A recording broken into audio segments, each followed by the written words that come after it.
Welcome to the Learning Pines YouTube. We hope this video helps. You start by confirming prerequisites.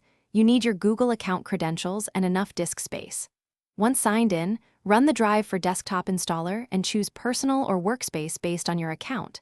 When prompted, pick streaming if you want on-demand access or mirroring to keep local copies. Streaming saves disk, mirroring gives offline access. Also make sure to allow permissions for file system access.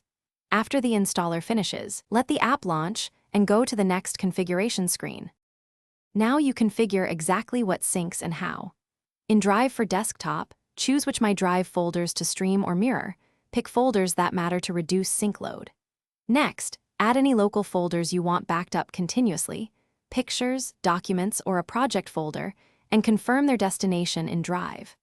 Make sure to set bandwidth limits to avoid saturating your connection, add proxy settings if required, and exclude large file types or temp folders. Once done, confirm sync status in the app's activity pane.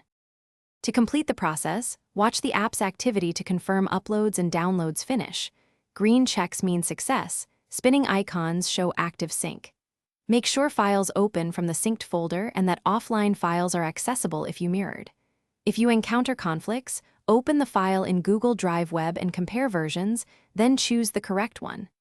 If sync stalls, restart Drive for Desktop, re-authenticate your account, and verify you have enough local disk and network connectivity.